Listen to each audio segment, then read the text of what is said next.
ভাইরা আমার নজরেরা যুবকেরা ছেলেরা বাচ্চারা পর্দানিশিনা মা বোনেরা আল্লাহর মাহবুব বান্দা হযরতে আবু সালে জঙ্গে মুসা দোস্ত রাহমাতুল্লাহ আলাইহি আল্লাহর মাহবুব বান্দা জওয়ান যুবক বয়সে হুজুর আমার নামাজ কালাম করে হযরতে আবু সালে জঙ্গে মুসা দোস্ত রাহমাতুল্লাহ আলাইহি আল্লাহর ইবাদত বান্দিগি শুধু করেন না, হুজুর আমার জীবিকা বানিয়েছিলেন নদীতে জাল ফেলে মাছ ধরে সেই মাছ বিক্রি করে জীবন যাপন করবে।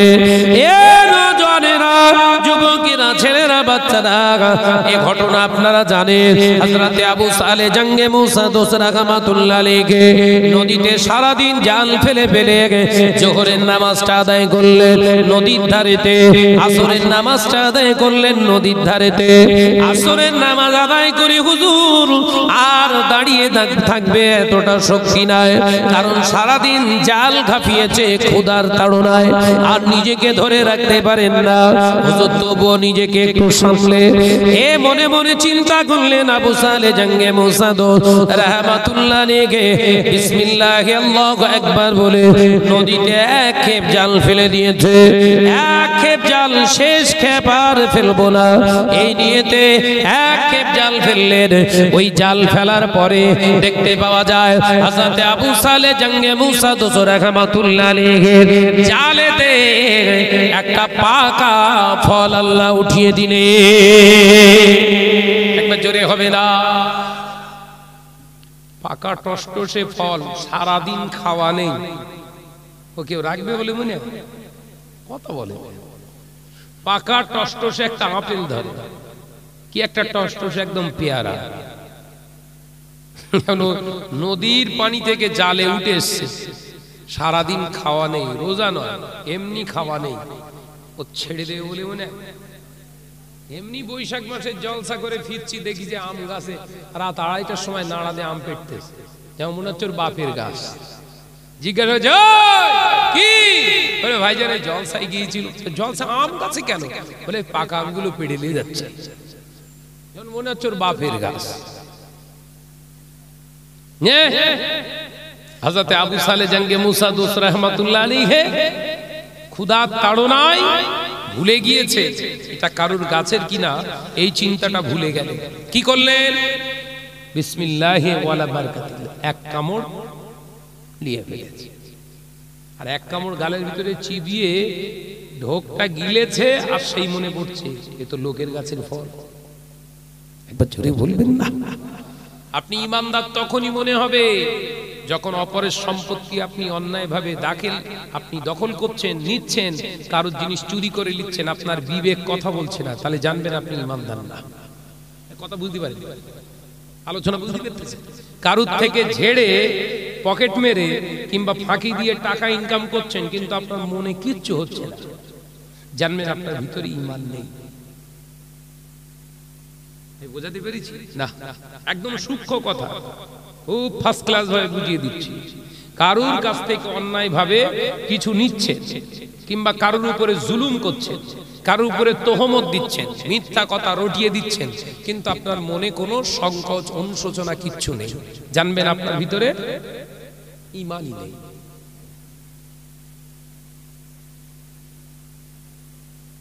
আল্লাহ রাসূল বললেন, বাবা সাহাবীরা আমি রাসূলুল্লাহ বলছি, শুনে রেখে দাও, পৃথিবীর জমিনে তোমাদেরকে আমি জানিয়ে দিলাম মান সালিমান মুসলিমুনা মিন লিসানি ওয়া ইয়াহদিহি। আল্লাহ রাসূল হাদিস পাকের ভিতরে বললেন, বাবা সাহাবীরা শুনে রেখে দাও, ওই ব্যক্তিই উত্তম, ওই হলো প্রকৃত ঈমানদার, যার হাত যার জবান দ্বারা মুসলমান হেফাজত থাকে। একবার জোরে বলুন না? একবার জোরে বলতে পারেন না? আছে আমাদের সব ঠিক আছে। তারপরে মসজিদের পাশে জিকির করছে, আর মসজিদের ফাটল ধরে গেছে সব।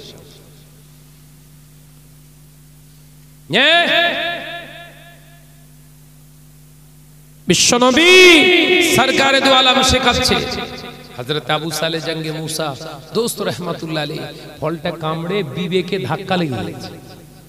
এ তো নদীতে তো ফল হয় না, এই আঞ্জির নদীতে তো ফলে না, তাহলে নিশ্চয়ই গাছের কারুর গাছের হবে, কারুর গাছের হবে। গাছটা কার একবার ঠিক করার দরকার আছে। জাল ফেলা ফেলে রেখে পেটে ক্ষুধা দৌড়চ্ছে কোন দিকে? নদীর স্রোতের প্রতিকূলে, প্রতিকূলে, অনুকূলে নয়, প্রতিকূলে। স্রোত যেদিকে আসছে সেই দিকেই দৌড়াচ্ছে। দৌড়ে দৌড়ে দৌড়ে দৌড়ে দৌড়ে দৌড়ে হুজুর আমার পৌঁছালে গাছের বাগানে। গাছের বাগানে হুজুর ফলের সঙ্গে ম্যাচ করছে বাগান। আল্লাহর ওলি ওইখানটায় দাঁড়িয়ে চতুর্দিকে দেখতে লাগলেন, কাউকে দেখতে পেলেন না। হুজুর আমার বাগানের সাইডে দাঁড়িয়ে রইলেন। একজন বৃদ্ধ লোক আসলেন, সালাম দিলেন, আসসালামু আলাইকুম। ওয়া আলাইকুম আসসালাম। ও আল্লাহর বান্দা, এই গাছের মালিক কি আপনি? এই গাছের বাগানের মালিক কি আপনি? হ্যাঁ বাবা, আমি গাছের মালিক। কেন, কি হয়েছে? হুজুর আপনি আমাকে মাফ করে দিন, ক্ষমা করে দিন, ক্ষমা করে দিন। আপনার গাছের ফল আপনাকে না বলে আমি খেয়ে ফেলেছি, আপনি আমাকে ক্ষমা করে দিন। আল্লাহর বান্দা হযরত আবু সালে জঙ্গে মুসা দোস্ত রাহমাতুল্লাহ আলাইহির কথা শুনে লোকটা খামোশ খেয়ে গিয়ে বললেন, ও আল্লাহর বান্দা আপনার নাম কি? আমার নাম আবু সালে মুসা। ও আল্লাহর বান্দা, একবার দয়া করে বলুন, আপনি ফলটা গাছ থেকে পেড়েছেন না নিচে থেকে কুড়িয়ে খেয়েছেন? না না না, আপনার গাছের ফল কেন আমি পাড়তে যাব? আপনার গাছের নিচে থেকে কুড়ে কেন কুড়াতে যাব? আমি নদীতে জাল ফেলছিলাম, এখান থেকে অনেকটা দূর, ওইখানে আমি জাল ফেলি। জাল ফেলায় হলো আমার জীবিকা, আমি নদীতে মাছ ধরে খাই। আল্লাহর বান্দা, আল্লাহর কসম করে বলছি, আমি আপনার গাছের ফল পেড়ে খাই না, আপনার গাছের নিচে থেকে কুড়িয়েও খাই না। আমি জাল ফেলেছি, ওই জালের সঙ্গে আপনার এই গাছের ফলটা আমার জালে উঠে এসেছে। আমি ওটা দেখে নিজেকে সামলাতে না পেরে এক কামড় দিয়ে খেয়েছি। এখনো ফলের টুকরাটা আমার কাছে আছে। ও আল্লাহর বান্দা, দয়া করে একবার আপনি আমায় বলুন, আল্লাহর হস্তে আপনি কি আমায় মাফ করে দেবে? আল্লাহর মাহবুব বান্দার কথা শুনে গাছের বাগানের মালিকটা চিন্তা করেছিলেন, বহু সমাজের মানুষ আছে, তারা আমার গাছ থেকে ফল পেড়ে নিয়ে চলে যায়, একবারও তারা এসে জানায় না আমার গাছে ফল পেড়ে তারা নিয়ে চলে যায়, একবারও অনুমতির প্রয়োজন হয় না। আর আপনি কোথায় পেয়েছেন গাছের ফল? এখানে সে ক্ষমা চাইছে, অর্থাৎ এই মানুষটা সাধারণ মানুষ নয়, এর ভিতরে ঈমানি পাওয়ার আছে। একবার জোরে হবে না? হুজুর মনে মনে চিন্তা করলেন, এই আসল জিনিস তো ছেড়ে দেওয়া যাবে না। একবার জোরে বলুন না, আসল জিনিস ছেড়ে দেওয়া যাবে না। হুজুর বললেন, বাবা ক্ষমা চাইলেই তো ক্ষমা হয় না,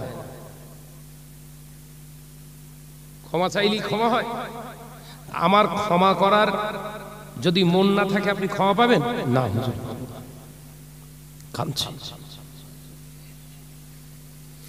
ও আবু সালে, শোনো বাবা, যদি ক্ষমাই করতে হয়, ক্ষমায় যদি পেতে হয়, ক্ষমা যদি করতে হয়, এই গাছের যে গাছের ফল খেয়েছো, যে বাগানের ফল খেয়েছো বাবা, ও বাবা আবু সালে রে, এই গাছ পাহারা দেওয়ার দায়িত্বটাও নিয়ে নাও। পাহারা দাও, এই গাছের পাহারা দেওয়ার জন্য তোমাকে দায়িত্ব দেয়া হলো। যেদিনে মনে করব তোমার অন্যায়ের সমস্ত কিছু আদায় হয়ে গেছে, সেদিন আমি তোমায় বলে দেব, তুমি আল্লাহর রাস্তায় মাফ হয়ে যাবে। জোরে বলুন সুবহানাল্লাহ। এই গাছ পাহারা দাও, তার মানে হুজুরও জানার বাগান, তিনিও একজন আল্লাহর মাহবুব বান্দা, ওলি বান্দা। একবার জোরে বলুন। তো চিন্তা করলেন, ঘরে একটা রত্ন আছে, ঘরে একটা রত্ন আছে, আর এই অরিজিনাল না ভেজাল, এর একটু হপ করে দেখতে হবে না? একটু ঘষতে হবে। কথা বলছেন না? সোনাটা কাটালিয়ার মোড় থেকে যেতে যেতে হপকে একটা দলা মতো পেয়েছেন, চকচক করছে। আর ভাঙড় বিজয়গঞ্জ বাজারে যেয়ে বলছেন সোনার দোকানে ভাই এলে সোনাটা মাপ দিন, কত হবে বল ভাই, মেপে আপনার টাকা দেবে তো? দেবে? ও সোনালে কি করবে? বাক্স থেকে সেই পাথর বের করবে। কি পাথর? কোষ্টি পাথর। কোথায় পেয়েছিলি ভাই? আপনি তো মুডের সঙ্গে আছেন, জানেন দলা মানেই সোনার দলা। মুড কি? ও কোথায় পেয়েছি তোর অত বলতে হবে না, তুই বল কত কি হবে। মুড এরম দেখাচ্ছেন, আর বসতে স্যার মুখের দিক ফিরে ফিরে ফিক ফিক করে হেসতে স্যার সোনালা বলতেন ভাই কোথায় পেয়েছিলিস সোনা? এই সোনা কোথায় পেয়েছিলিস? বলে অত ঘষতিস ক্ষয়ে যাবে। বলছে ঘষে ক্ষয়ে ক্ষয়ে শেষ করে দিল, সোনা পাচ্ছি না। তখন ওর মাথায় বাস পড়েছে, তখন দেখতে যাচ্ছে এখন আর কি বলবো, ওই রাস্তায় পেয়েছিল, পেয়েছি একটু বেছে নিল আর কি। ও জানে আমি তো ফেঁসে গেছি। তাহলে সোনা পেলি সোনা না বলো, চকচক করলেই সোনা না, ওটা ভালো করে ঘষাঘষি করতে হয়। আমাদের ঘরের ছেলেরা মনে করেছে বিরাট সুন্দরী চেহারা, দেখতে ফিটফাট, সেই রকম লম্বা চওড়া, আগুনগুলো শিস, নখগুলো সব বাঁদরের মতো, এই বোধহয় আসল মেয়ে। ওরে যার নখ বড় হয় ও আবার মানুষ হয়, ও তো জানোয়ার, কথা বুঝে না। আল্লাহ রাসূল প্রতি শুক্রবারে নখ কাটতেন। প্রতি শুক্রবারে জুম্মার দিনে জুম্মা পড়ার আগে নখগুলো কাটা হচ্ছে রাসূলের সুন্নাত। একবার জোরে বলবেন, এ জোরে হলো না। আর মেয়ে লোকে নখ এইরকম বড় বড় রেখে এটা মুঠো বানতে পারছে না, এত বড়। এই কথা ঠিক না ভুল জোরে বলবেন। তা যে মেয়েরা যে ছেলেরা বড় বড় নখ রাখে ও মানুষ না বলো, ও মানুষ না। কেন ওই অমানুষকে, গাছ বাঁদরকে যদি তোর বউ বানাস, বাঁদর আবার কারোর বউ হয় হারায়, কথা বলে না। এই টেনশনে পড়ে গেছে সব, ওয়াজ এরকম হচ্ছে কেন?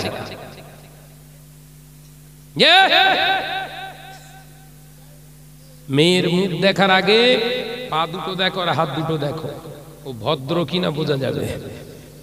কথা বুঝতে পারছেন না? দেখি মেয়ে দেখতে যে মুখটা না দেখে কি দেখবি বাপ? পা আর হাত, হাত আর পা। আল্লাহ রাসূল বললেন মেয়েদের দেখতে যে কোন দুটো আগে দেখতে হবে? হাত দুটো আর পা দুটো। ওই মেয়েটা পরিষ্কার পরিচ্ছন্ন কিনা, পাক সাফে থাকে কিনা, পায়ের দিকে নজর দিলে। মুখ জম্মের মাকান মাখিয়েছে, ও দেখে তুই বুঝতে পারিস না। 27 রকমের কালা, চোখের পাতার উপর একবার, ভুরুতে আর এক রকম, তার নিচে আর এক রকম, গালের উপর আর এক রকম, পট্টি প্লাস্টার রং সব ওতে মেরেছে। এই কথা বলছে না কেন জোরে বলে? ও দেখে তুই চিনবি কি করে? এসে সামনে বলছে তোর নায়িকা, পায়ের দিক ফিরে গু লেগে রে পায়। এই কথা ঠিক না ভুল জোরে বলে? যারা এই মুখ সাজাতে ব্যস্ত হয়, আল্লাহর কত বড় শান দেখেন। যারা এই মুখ সাজাতে ব্যস্ত থাকে, ওর পায়ের দিকে আর খেয়াল থাকে না পা পরিষ্কার আছে কিনা, ও জানে শুধু টার্গেট হবে তো মুখই। আর যারা মেয়ে লোক চেনে, যারা চেনে, তারা আগে গিয়ে মুখ দেখে না, পা দেখে। কি দেখে? পা। পা ওরা পরিষ্কার, তার মানে সব মানুষের নোংরার গাছ, ও ভিটেই তোলার না। ওরা শুনিলে এবার থেকে পা ধোবে বোধহয়। কথা বুঝতে পারছেন না?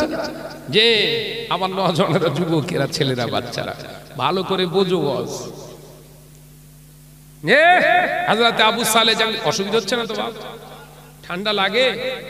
আর ঠান্ডা লেগেছে, গরম হয়। হ্যাঁ ও বাপ যা কম্বল জড়িয়েছে, ওর জীবনে ঠান্ডা ঢোকে। তাকবীর, নারায়ে তাকবীর। জোরে হবে না নারায়ে তাকবীর? নারায়ে তাকবীর।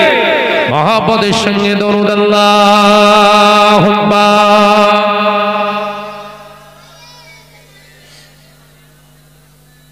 আওয়াজ কমে গেছে,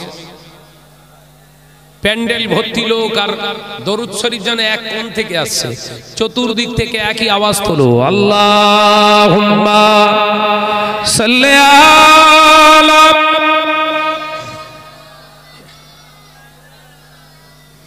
ওয়া আলা আলি।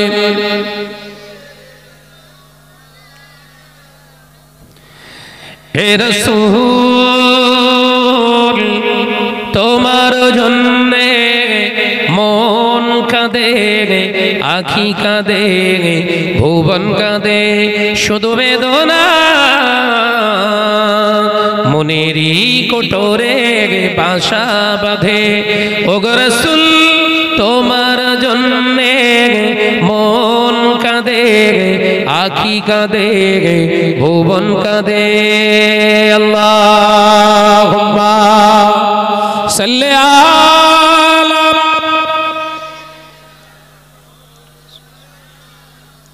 মাশাআল্লাহ মাশাআল্লাহ আরো জোরে ওয়ালা আলি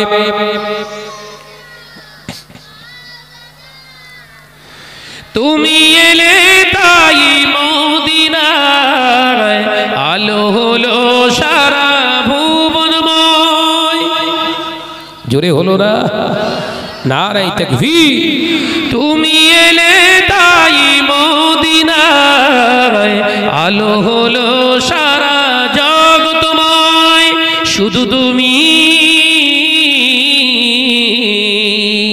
ওগো রাসূল তোমার জন্যে মন কাঁদে আখি কাঁদে ভুবন কাঁদে শুধু বেদনা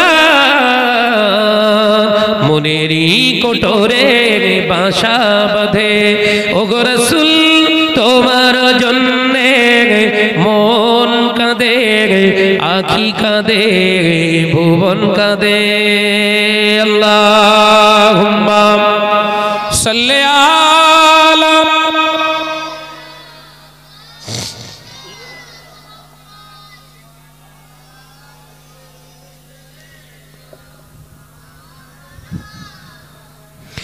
মা আমিনার কলিজা উজাড় করে দিল তা তোমারই আগমনের উসিলায় মরুভূমিতে ফুল ফোটায় জোরে হবে না শুধু তুমি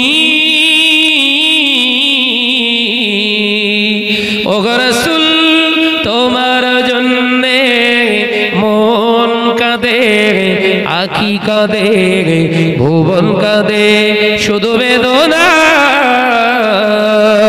মনেরই কোটরে বাসা বাঁধে ওগো রাসূল তোমার জন্যে মন কাঁদে আখি কাঁদে ভুবন কাঁদে আল্লাহুম্মা সাল্লি আলা মাশাআল্লাহ আরো জোরে ওয়ালা আলি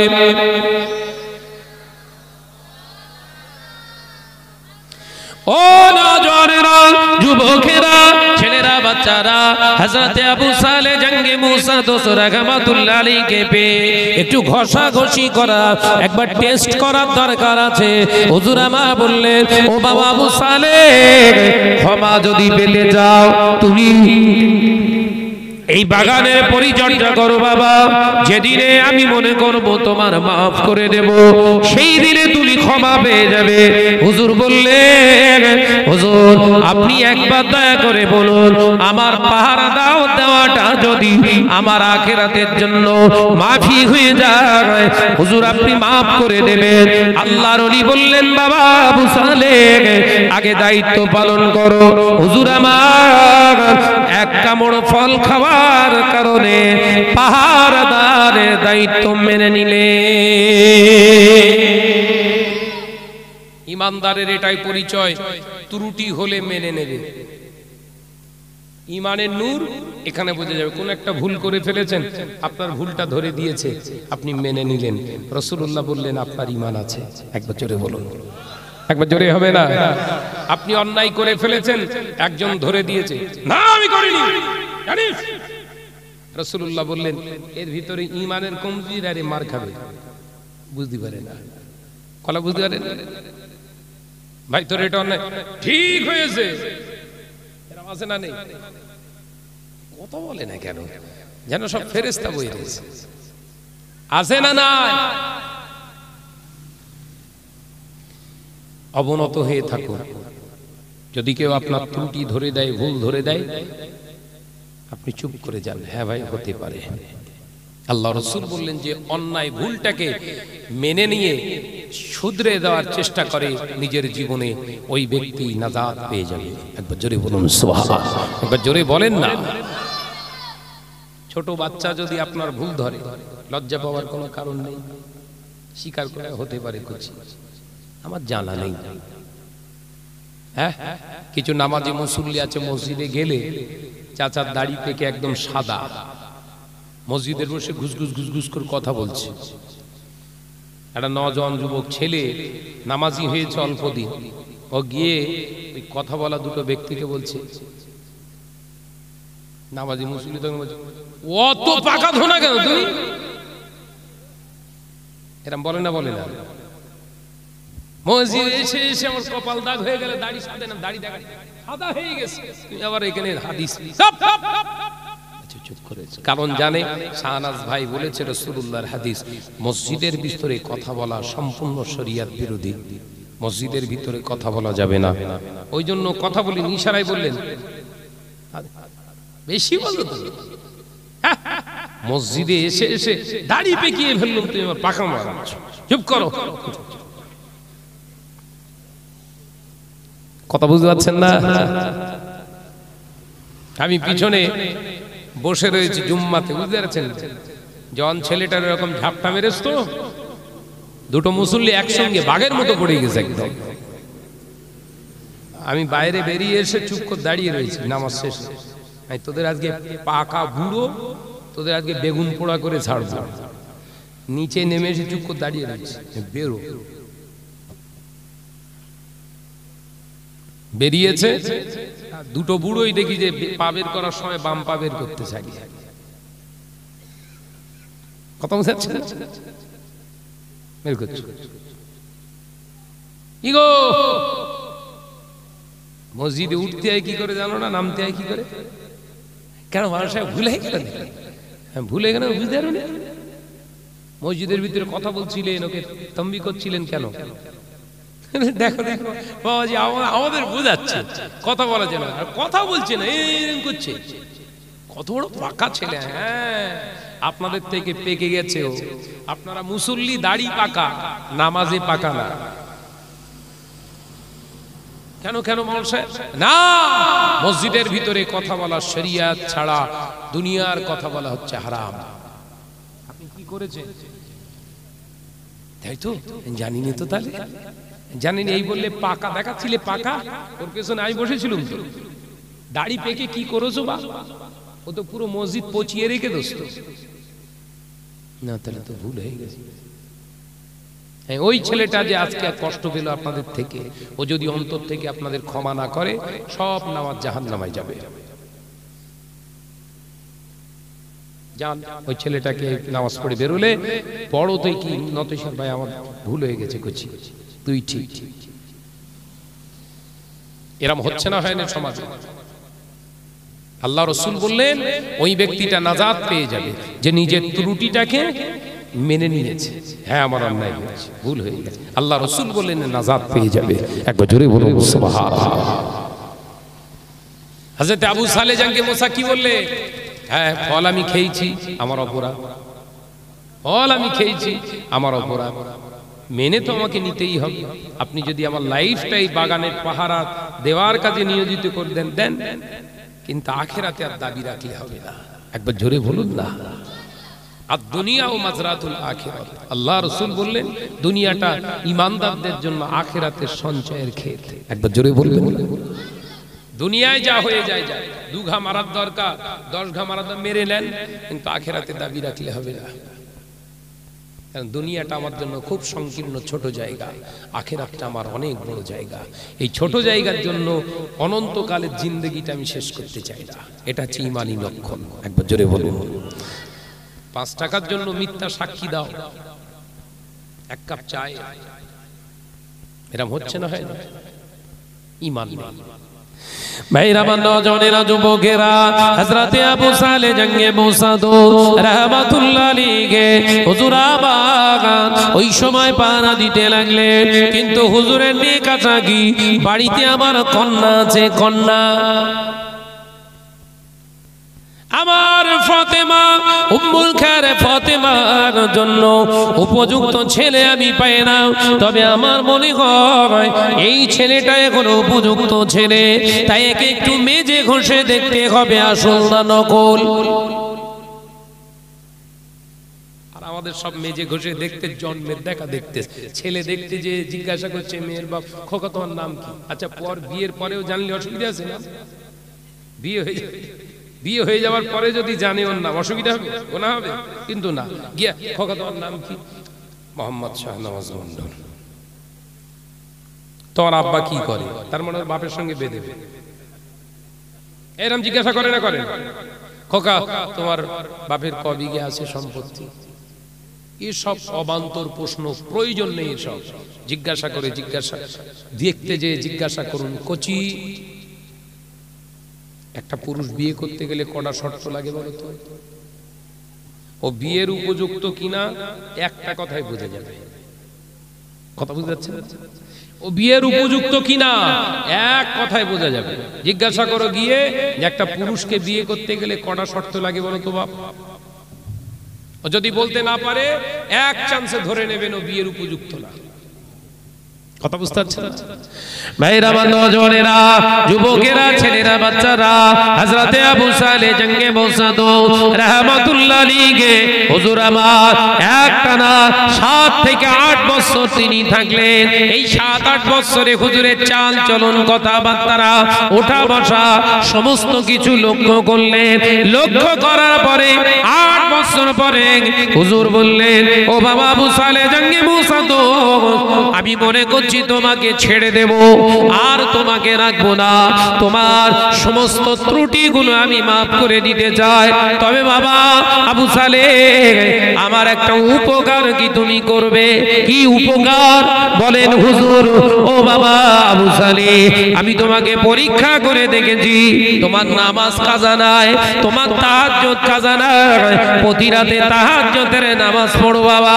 আমি মনে করি আমার বাড়িতে একটা কন্যা আছে, আমার মেয়ে, আমার মেয়ের নাম উম্মুল খায়ের ফাতেমা, দেখতে খারাপ, গায়ের রং কালো, পায়ে খোড়া, জবানে বোবা, কানে কালা, এইরকম একটা মেয়ে কেউ বিয়ে করতে চাইবে না। আমি কারুর সঙ্গে চাই না বিয়ে দিতে, কারণ আপনার দেখে আমার বিশ্বাসী মনে হয়, আমানতদার মনে হয়, তাই আমি চাই আমার এই মেয়েটাকে আপনি যদি বিয়ে করেন আমি বড় খুশি হয়ে যাব। ও বাবা মুসালে মুসা, আমার মেয়েটাকে যদি তুমি বিয়ে করো আমি তোমাকে ওই বাগানটা দিয়ে দেব, তার সাথে সাথে আমি 30টা তোমাকে ছাগ দিয়ে দেব, পাশাপাশি একটা ঘরও দিয়ে দেব, যাতে তোমার কোনো অসুবিধা না হয়। হযরত আবু সালেহ জঙ্গে মৌসাদ রাহমাতুল্লাহ আলাইহি বললেন, ওই টাকা পয়সা ধন সম্পত্তি যদি চান আমি বিয়ে করব না। ওই টাকা পয়সা, বাগান, ছাগ এইসব দেবেন, আমি ওসব চাওয়ার, ওসব পাওয়ার জন্য আমি বিয়ে করতে রাজি নই। আমি বিয়ে করব আখিরাতটা যেন আমার ভালো হয়। একবার জোরে বলুন না, জোরে হবে না? হযরত আবু সালেহ জঙ্গে মৌসাদ দোস্তের কথা শুনে খুশি হয়ে গেলেন, বিয়ে দিলেন। কিরাম মেয়ে বাপ, কিরাম মেয়ে, দেখতে কালো, কদাকার, কুৎসি, আর জবানে বুবা, হাবা, কানে কালা, পায়ে খোড়া। ভাই এরকম চলবে? আর আমাদের আবু সালেহ গুলো কিতাবে এসেছে এইরকম মেয়েকে হুজুর বিয়ে করেছিলেন, বিয়ের রাত্রেতে যেয়ে দেখে সব উল্টো, পায়ে সুস্থ, চোখে অন্ধ নয়, টানা টানা পটল চেরা চোখ। একবার জোরে বলবেন না? আর রূপের ঝলকানি পূর্ণিমার চাঁদ। একবার জোরে বলুন। আর কানে কালা নয়, কোরআন তেলাওয়াতের পাগল। একবার জোরে বলুন। যে আর আমাদের গুলো বিয়ে করছে, দেখতে যে দেখে পুরো রোজ চকচকে ঝকঝকে, ওই পাত দিক তাকায়নি, মুখের দিকে তাকিয়েছে, আর যত প্লাস্টার অ্যালবেস্টার সবেতে মেরেছে। গিয়ে না বিয়ে না করে দেখে বলছে এক্ষুনি বিয়ে হবে। বাপ বলছে অন্তত এই পৌষ মাসটা যাক, পৌষ মাসটা যাক, মাঘ মাসে দেব, এই সপ্তাহে দিতে হবে। এই সপ্তাহে যদি এই সপ্তাহে হয় ভালো, নইলে কি বলছে লে পালাবে রে, বুঝতে পারে না, লে পালাবে।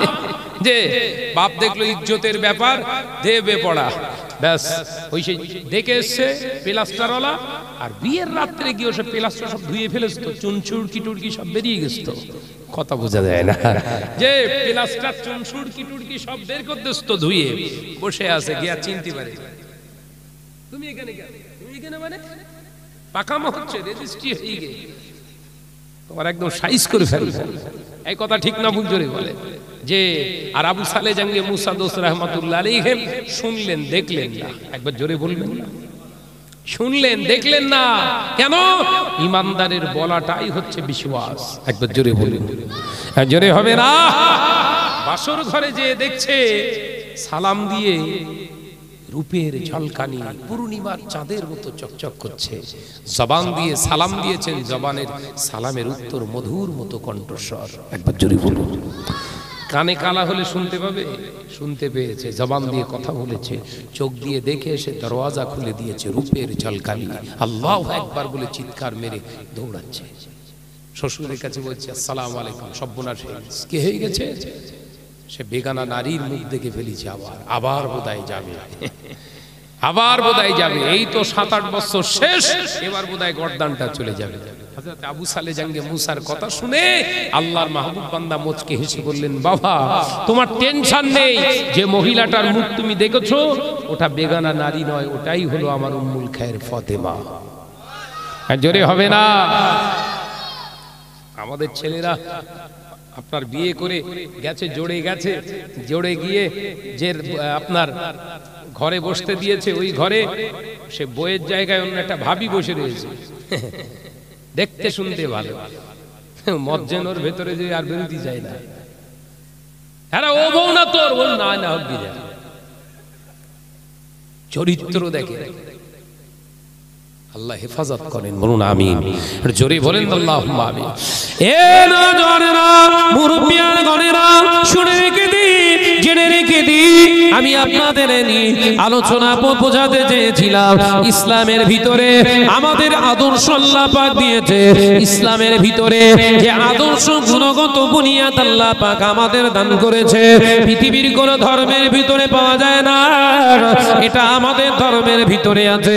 ও নজরেরা, কাঠালিয়ার মা বোনেরা, আলোচনা আমি যেটা বোঝাতে চাইলাম, তাই লজ্জা এমনই একটা জায়গা, হায়া এমনই একটা জায়গা, এই হায়া লজ্জাটা যদি আপনার ভিতরে থাকে, আপনি প্রকাশ্য দিবালোকে গোসল করতে পারবেন না, আপনি প্রকাশ্য দিবালোকে আপনার মাথা খুলে ঘুরতে পারবেন না, যদি আপনার লজ্জা নামক আপনার বস্তুটা আপনার ভিতরে থাকে, আপনি বেগানা পুরুষের সঙ্গে অশ্লীল কথা বলতে পারবেন না।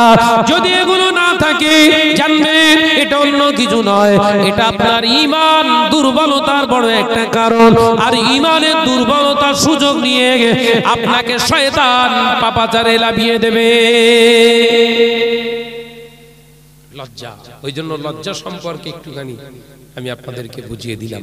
হযরত উম্মুল খায়ের ফাতেমা রাহমাতুল্লাহ আলাইহা হুজুর স্বামীকে দেখতে পেয়ে স্বামীর পায়ে হাত দিয়ে আগে চুমা খেলেন, একবার জোরে বলো, জোরে বলবেন না, কারণ নারীদের স্বামীর পায়ে তার নাজাতের ঠিকানা, একবার জোরে বলবেন না। মহিলাদের মায়েদের মর্যাদা বেশি, কিন্তু জান্নাত কোথায়? স্বামীর পায়ের নিচে। শাহনাজ ভাইয়ের ওয়াজ শুনে একটা ভাবি মনে করতেছে স্বামীর পায়ের নিচে যখন জান্নাত, এবার গিয়ে খুঁজবো কোথায় আছে, কথা বুঝতে পারলেন? যে জলসা শুনে গিয়ে দেখে স্বামী মদ খেয়ে বাঁশবাগান দিয়ে আসছিল, আর কুমড়োর উপরে পা পড়েছে। কুমড়ো বুঝতে পেরেছ? ওই কুমড়ো না, খেয়ে যে কুমড়ো বেরোয়, কুমড়ো রান্নার উপরে পা পড়েছে, ওইভাবে শুয়ে রয়েছে। ইয়ে ব্যায়াম সব বনেছে, ওয়াজ না শুনে গিয়ে জান্নাত স্বামীর পা মুছে দিতে হয় চুল দিয়ে, অন্ধকারে গিয়ে চুল ভালো করে দিয়ে পা মুছে দিচ্ছে, পায়খানার গন্ধ বেরোয় করতে গিয়ে। শাহনাজ ভাই বলেছিল স্বামীর পায়ের নিচে জান্নাত, তো গুয়ের গন্ধ বেরোচ্ছে কেন? লাইটটা জেলে দেখে সারা মাথা পায়খানা। এগো কোন স্বামী আর কোন স্ত্রী গো, কোন স্বামী আর কোন স্ত্রী? স্বামী দিনদার পরহেজগার হবে, নামাজি হবে, মুত্তাকিন হবে, স্ত্রী দিনদার হবে, মুত্তাকি হবে, স্ত্রীর প্রতি সদাই স্বামী খুশি, এই স্ত্রীটা নাজাতের ওসিলা হয়ে যাবে। একবার জোরে বলুন, একবার জোরে হবে না? আমাদের সব ঘরের ভিতরে এমন বাঁশ দিয়ে দিয়েছে বিজ্ঞান, এমন বাঁশ দেশে 6x7 খাট, ভাবি শুয়ে আছে 1 ফুটে, ভাই শুয়ে আছে 7 ফুটে, মাঝখানে 6 ফুট গ্যাপ, যা শেষ সব একটা করে পেলে আর নিয়ে কথা বলছেন না কেন? শান্তি আছে? সাবধান হন, লজ্জা করুন। নিজের চেহারার যেমন অপরকে দেখানো হারাম, অপরের চেহারাটা দেখাও আপনার জন্য হারাম। কথা বুঝিয়ে দেবেন? একটা চেহারাই আপনার জন্য দেখা জায়েজ, হালাল। একটা চেহারাকে আপনি দেখতে পারেন, একটা চেহারাকে আপনার চেহারা দেখাতে পারেন, অনলি ফর স্বামী, স্বামীর স্ত্রী। একবার জোরে বলুন, জোরে বলতে পারেন? সাবধান হন, খুব কঠিন সময় আসছে। মহিলারা সব ভিডিও কলে কথা বলছে, ভিডিও কল, ওই কলগুলো আবার ফেসবুকে ছেড়ে দিচ্ছে। হ্যাঁ দেখো অমুক ছেলেটা অমুক মেয়ের সঙ্গে নোংরামো করছে, দেখেননি? দেখবেন না, গুনাহ। লজ্জা করুন। আল্লাহ রাসূল বললেন এমনই একটা দিন আসবে আমার উম্মতদের ভিতরে লজ্জাটা উঠে যাবে, লজ্জাটা উঠে যাবে। তখন ওই গ্রামে গ্রামে নয়, ঘরে ঘরে জিনা ব্যভিচার, ঘরে ঘরে ঘরে ঘরে জেনা ব্যভিচার হতে হতে রাস্তায় চলে আসবে। ও আমার সাহাবীরা, রাস্তায় ওপেন জেনা ব্যভিচার হবে। ওই সময় তখন মুমিনেরা জান্নাতে যাবে, ওই সময়কার মুসলমান জান্নাতে যাবে। ইয়া রাসূলুল্লাহ, হাবিবাল্লাহ, কোন মুসলমানগুলো জান্নাতে যাবে? আল্লাহ নবী বললেন ওই যে প্রকাশ্য জেনা করে, ওই যে পোশাক প্রকাশ্য জেনা ব্যভিচারে লিপ্ত হয়, ওই দিকে না তাকিয়ে একটাই কথা বলবে, আল্লাহকে ভয় করুন, আল্লাহকে ভয় করুন, আড়ালে চলে যান। এই কথাটা বলার কারণে আল্লাহ পাক ওই মুমিনের দরজাটা, মর্তবাটা হযরতে ওমরের দরজা বানিয়ে দেবে। আর একটু জোরে বলো। একটা ছেলে একটা মেয়ে রাস্তার উপরে ওপেন জেনা করবে, এখন শুরু হয়ে গেছে, হয়নি? রাস্তাঘাটে হচ্ছে। ওই দৃশ্য দেখে একটা ছেলে ইমানদার মাথাটা হেড করে অন্যদিকে তাকিয়ে বলবে, আল্লাহকে ভয় করে, আড়ালে চলে যান, আল্লাহকে ভয় করে। এই কথা বলার জন্য হাসর হবে হযরতে ওমর রাদিয়াল্লাহু তাআলা আনহুর কাতারে। একবার জোরে বলুন, জোরে বলবেন না? আল্লাহ আমাদের হেফাজত করেন, বলুন আল্লাহুম্মা আমিন। আর একটু জোরে বলি আল্লাহুম্মা আমিন। কঠিন সময় আসছে, ছেলেরা, মুরব্বিয়ানগণেরা, সোনার মানিকেরা, আমার পর্দানিশিনা মা বোনেরা, আমি তোমাদের ভাই হিসেবে, সন্তান হিসেবে বলে যাই, সাবধান হও। কঠিন সময় আসছে। আজরাইল সবসময় আমাদের পিছনে দাঁড়িয়ে আছে, আছে না? না, আজরাইল দাঁড়িয়ে রয়েছে। কোন মুহূর্তে, কখন, কোন সময় জানতে পারবো না। আর যখনই জানতে পারবো তখনই এই দুনিয়াটা আর আমার থাকবে না, এই দুনিয়াটা আমার আর থাকবে না। সাবধান হয়ে যান। আল্লাহ আমাদের সকলকে খাতিমা বিল খায়র নসিব করেন, বলুন আমিন। আর জোরে হবেন আল্লাহুম্মা আমিন।